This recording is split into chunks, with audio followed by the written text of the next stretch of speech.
Seja bem-vindo à terceira parte do Show de Notícias. Daqui a pouco conversamos sobre voleibol com o Luís Machado, diretor do voleibol do Leixões, para acompanharmos daqui a pouco. Exatamente, é só depois de vermos aquilo que nos reserva hoje o Sheriff Penas.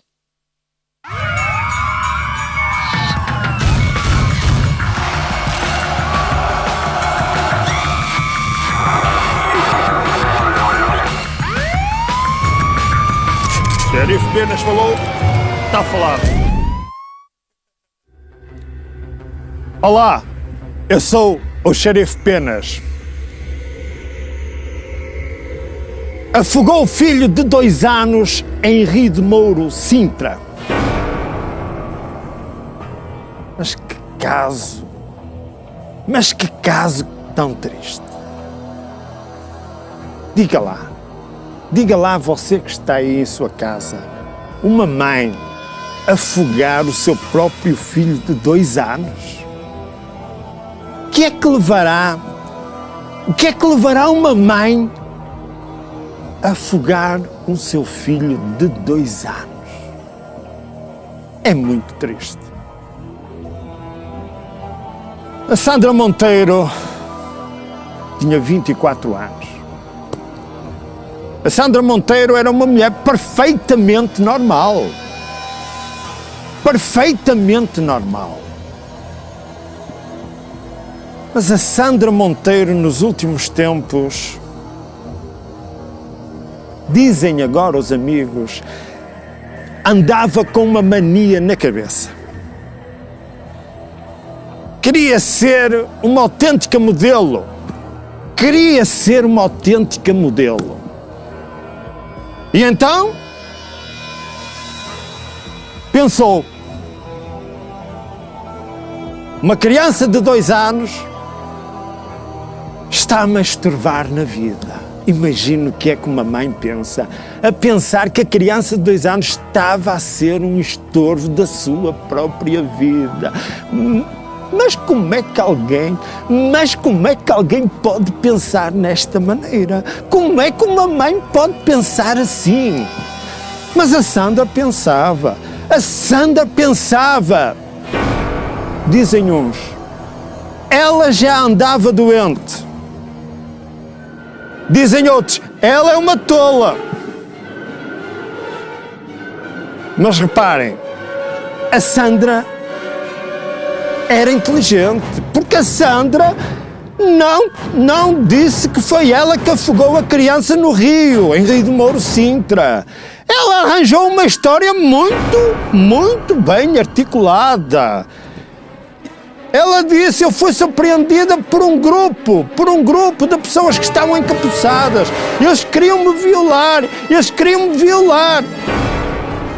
Não conseguiram, eu fugi, mas elas pensaram que eu reconheci alguns. Roubaram uma criança. E depois vingaram-se dela, deitaram no rio. Esta tese começou a criar algumas dificuldades nas entidades investigadoras. Mas a polícia judiciária disse, não acreditamos nessa tese que você nos está aqui a contar. Onde é que você tem os arranhões? Não tinha arranhões. O corpo da criança estava intacto, não tinha sinais de violência, de ter caído, de nada. Ela também não tinha sinais de violência. O pai da criança dizia que ela era uma boa mãe. A mãe do pai também dizia, a sua própria mãe dizia. Mas a bota não estava a condizer com a perdigota, diz a polícia judiciária. Não, isto não estava a ter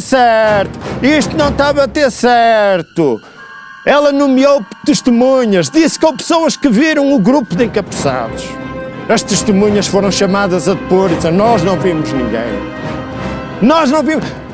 A polícia judiciária disse, foi você que afogou o Tiago de 2 anos. Foi você, não fui, foi você.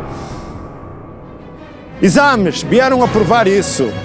Foi a Sandra Monteiro que afogou, teve a coragem de afogar o seu próprio filho, deitá-lo ao rio. Uma criança linda de 2 anos. Não são todas as crianças, mas aquela era mesmo muito linda. Ela não teve pejo, ela não teve nenhum arrependimento. Mesmo depois, quando acabou por confessar tudo, em tribunal, porque a Sandra já foi julgada,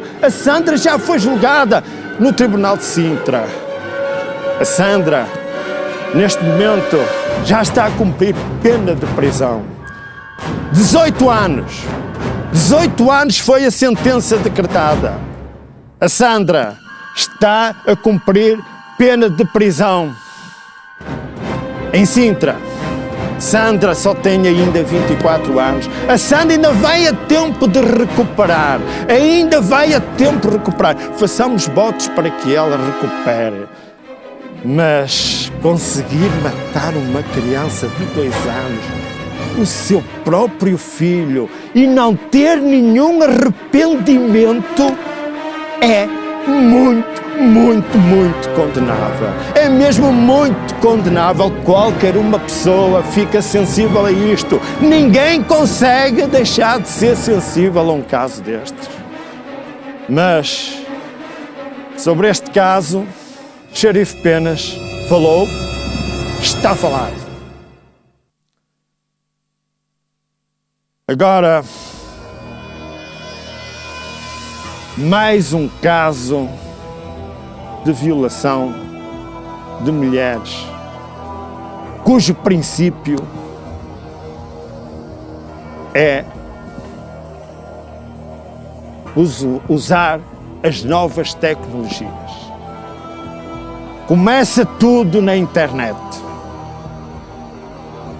Um homem, mais uma vez um homem, bem falante, muito comunicativo, imagem expressiva, sensual, musculado,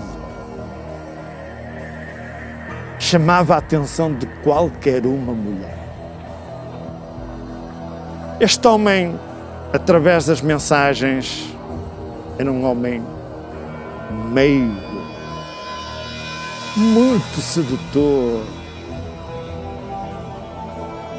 punha muito perfume nas palavras. As pessoas sentiam o coração a saltar, as mulheres sentiam o coração saltar quando ele lhes enviava algumas mensagens. Ai, que homem deve ser este! Ai, que homem deve ser este! Eu tenho aqui o meu príncipe encantado, pensaram alguns. Eu vou ter aqui o meu príncipe encantado, mas que homem! Pois é. Este homem não era nada disso. Este homem era tudo ao contrário disto. Este homem era um homem violento. Este homem era um criminoso. Este homem tinha tudo de mal. Ele usava a sua sensualidade, ele usava a sua boa imagem para conseguir tudo o que queria das vítimas. Ele sabia onde é que elas trabalhavam. Ele sabia o número de telemóvel delas, ele sabia onde é que elas moravam, ele sabia se elas eram casadas, se tinham filhos, a idade, onde passavam os fins de semana, a que horas entravam no emprego, a que horas saía do emprego, onde iam almoçar, onde iam jantar. Ele sabia tudo. Este homem depois conseguia chegar ao contacto com elas, ao contacto físico, marcava reuniões, marcava encontros, levava-os para o carro. E este homem o que é que fazia? Violava-as depois, violava-as, levava-as para uma casa que tinha no Alentejo, violava-as no carro, violava-as em casa, violava-as num hotel, violava-as em vários sítios. Este homem era um violador, utilizava a internet, especialmente o Wi-Fi, era ali que ele ia buscar as suas vítimas. E elas acreditavam em tudo. Ai, que homem bom, ai, que homem lindo, este é que é o meu Deus, mas que homem. Pois era, mas depois vinha o reverso da medalha. E ele já tinha o telemóvel delas, SMS, pressão em cima, não digas nada, mate o teu marido, sei onde é que ele trabalha, mate os teus filhos, sei em que escola é que eles andam. Pressão, pressão, pressão. Este homem tremendo. Este homem que merece ser castigado, fortemente castigado, não tenho dúvidas nenhumas nisso.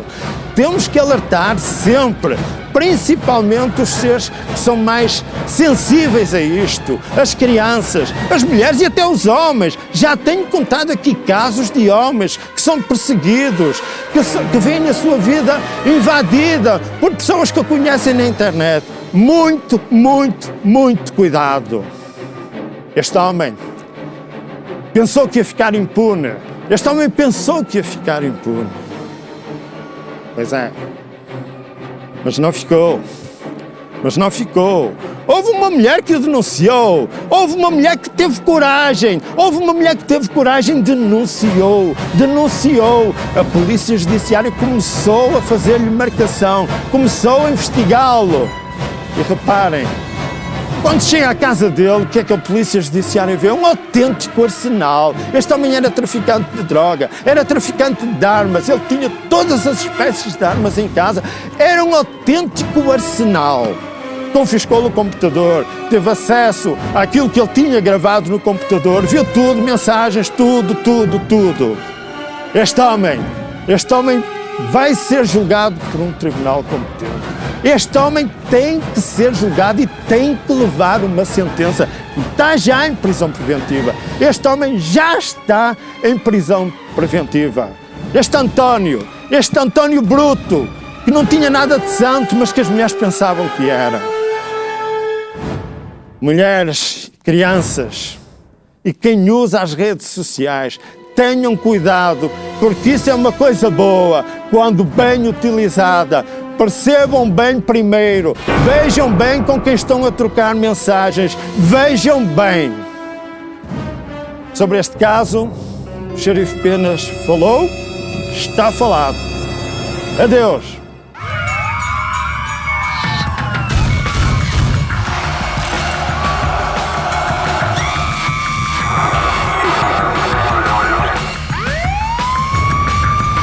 Xerife Penas falou, está falado. Seguimos agora com a síntese do desporto.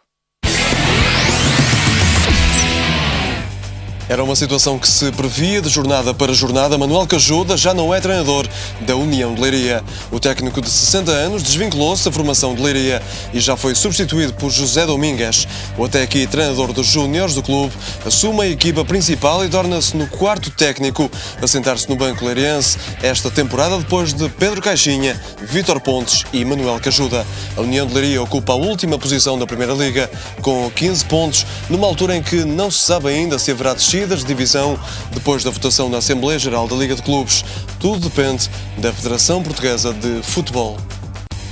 Paulo Pedro é o novo técnico do Atlético. O ex-adjunto de Paulo Duarte na seleção do Burkina Faso foi apresentado esta quarta-feira e assinou um contrato válido até ao final da presente temporada, com possibilidade de renovação por mais uma época. Paulo Pedro, de 41 anos, substitui assim Carlos Pereira, que tinha assumido o cargo interinamente depois da saída de João de Deus. O treinador responsável pelos guarda-redes possui apenas o segundo nível, o que obrigou a direção do clube da Tapadinha a encontrar nova solução. A estreia de Paulo Pedro será este fim de semana frente ao Covilhã na 23ª ronda do Campeonato da Liga de Honra. Hoje há derby entre Benfica e Sporting, na segunda jornada da segunda fase do Campeonato da Liga de Handball. Águias e Leões tentam vencer para não deixar escapar o tricampeão Futebol Clube do Porto, que lidera com 33 pontos, mais 3 que Benfica e Sporting. Recorde-se que nesta segunda e decisiva fase, todas as equipas viram a sua pontuação reduzida para metade. Nesta fase estão envolvidos os 6 primeiros classificados do campeonato regular.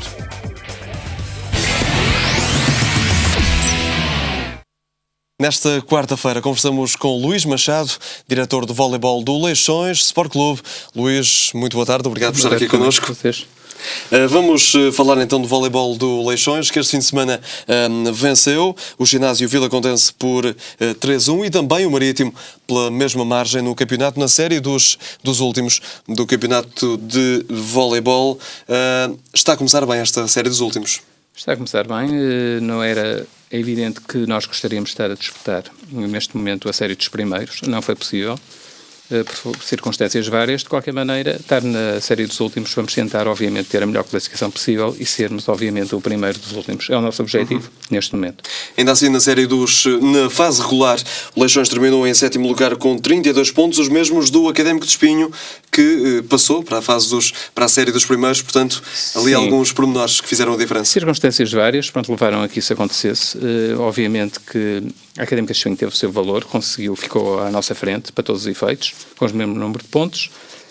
Perdemos alguns atletas importantes durante o percurso da época, e não foi possível chegarmos mais além. Obviamente que há sempre imponderáveis que acontecem, lesões. Realmente a nossa equipa foi vítima de lesões que não estávamos à espera, muitos problemas, mas cá estamos agora para lutar. Mas é frustrante terminar o campeonato com os mesmos pontos que a Académica de Espinho e não passar à série dos primeiros? Frustrante, não diria que é frustrante, no fundo, isto faz parte do desporto e por isso que o desporto é apaixonante. Pronto, as coisas discutem-se sempre até ao último minuto, no voleibol normalmente até ao último ponto, e foi isso que aconteceu. Faz parte ao voleibol e ao desporto. O voleibol português tem sido... Muitos especialistas têm falado na falta de competição.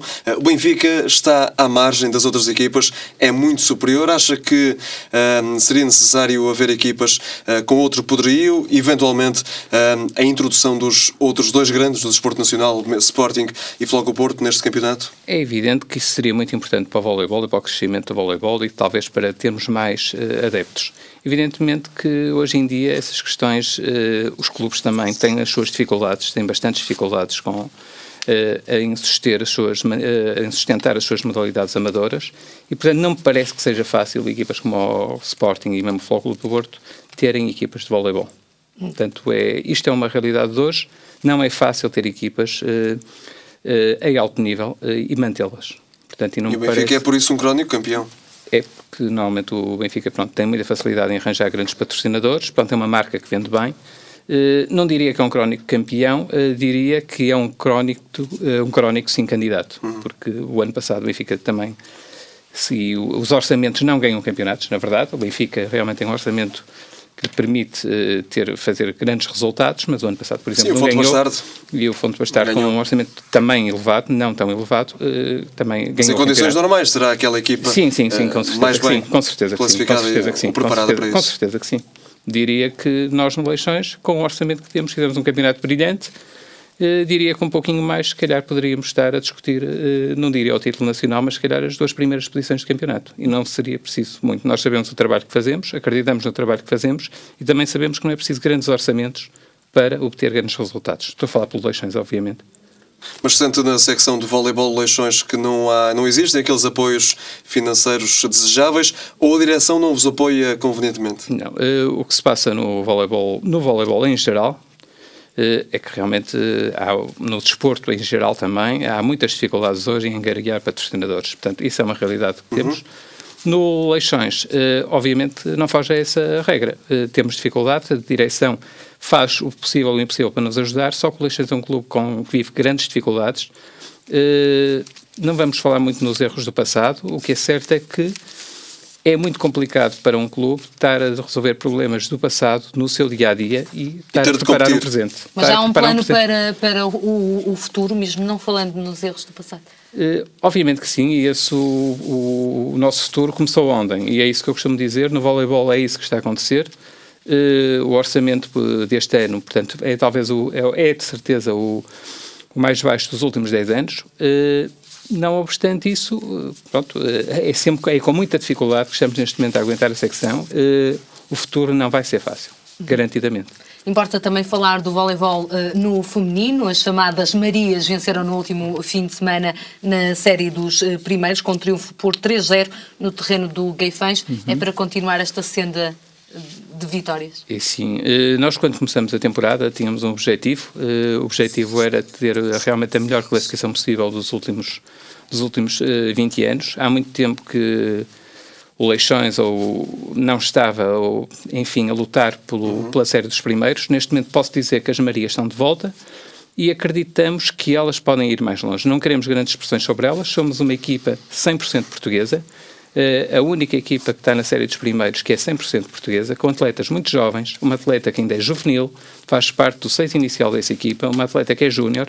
Portanto, é um trabalho que, enfim, está a dar os seus frutos, tem a ver com a nossa formação, tem a ver com a nossa planificação, tem a ver com o nosso trabalho. Nós acreditamos no que estamos a fazer e, portanto, deixa-nos sonhar, é o que eu costumo dizer nesta fase do campeonato. E convém referir que as Marias terminaram a fase regular do campeonato no segundo lugar, mas nesta fase, com 4 equipas, estão no último lugar em 6 partidas, venceram apenas uma, perderam 5, mas estão na série dos primeiros. Estamos na série dos primeiros, perdemos realmente 5 jogos, mas pontuamos num dos que perdemos, que foi fora. Fizemos esses 6 jogos fora, é importante não esquecer isso, e agora temos 6 jogos em casa, portanto, e tudo vai acontecer, e nós acreditamos que podemos fazer uma surpresa muito agradável para todos. É possível então ainda subir em 1 ou 2 posições nesta série dos primeiros? É possível muito mais que isso. Muito mais. Portanto, é nisso que nós acreditamos, é nisso que estamos a trabalhar, mas queremos que elas se sintam descontraídas, porque tudo o que fizeram até agora foi realmente fantástico. Apostam também na formação, uma vez que a equipa é 100% portuguesa, apostam na formação dentro do Leixões?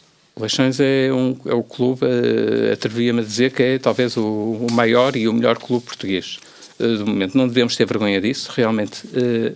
Há outros grandes clubes, tão bons como o Leixões, obviamente. Eu diria que o Leixões é um dos melhores, se não o melhor.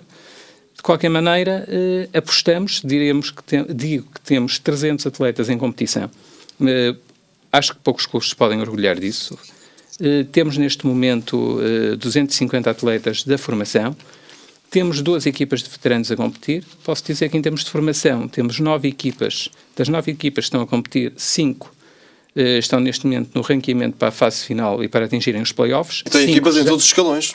Em todos os escalões. E neste momento dessas 5 equipas já garantiram praticamente, portanto ainda não terminamos a primeira volta, mas já asseguraram a presença no play-off. Então, neste momento ocupam a primeiro ou segundo lugar nos respectivos campeonatos nacionais e as equipas de outros escalões, nomeadamente infantis iniciados, estão também neste momento a lutar por esse apuramento, porque portanto o quadro competitivo é diferente.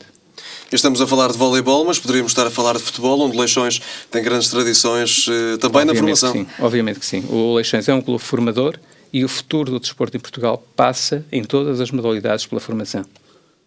Luís, vimos há pouco ali o site do Leixões, um veículo imprescindível para todos os leixonenses e também importante, atualizado, eu diria, ao momento em todas as modalidades do clube, e são algumas. Na secção de voleibol é muito interessante porque podemos ler a história da criação do voleibol, a história da chegada a Portugal da modalidade. Exatamente. E também as classificações de todos os escalões, como há pouco falávamos. Está mesmo agora no ar o site do Leixões. Não, realmente, pronto, é uma preocupação grande do nosso departamento de marketing. Isto diz respeito não só ao voleibol, mas também às outras modalidades, e queremos que todos os nossos sócios, adeptos e simpatizantes estejam ao corrente de tudo o que se passa no clube. Somos realmente, em termos de voleibol, somos realmente a grande referência nacional. Não, temos que nos orgulhar disso. Somos o clube com mais títulos em Portugal, temos 56 campeonatos nacional, e queremos rapidamente aumentar esse pecúlio. Isso mesmo, já tínhamos falado com o professor Mário Martins, quando aqui o tivemos há uns tempos na RTV, portanto nunca é demais sublinhar esse poderio de Leixões.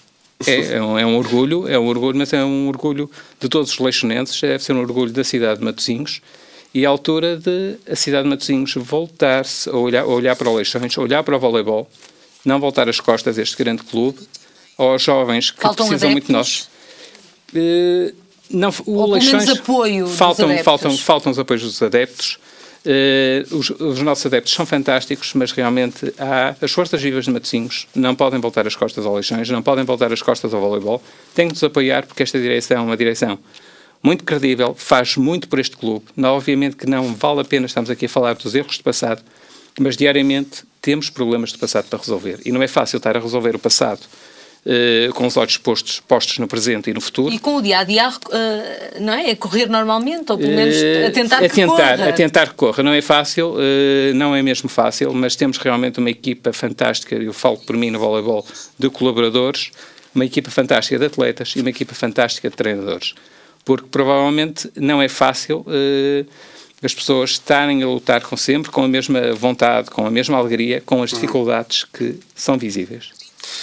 Luís Machado, muito obrigado por ter vindo ao Show de Notícias e felicidades pelas eleições. Tá, Até uma próxima oportunidade, Luís. Muito obrigado. Muito obrigado. E seguimos neste Show de Notícias, não sem antes fazermos um curto intervalo. Até já.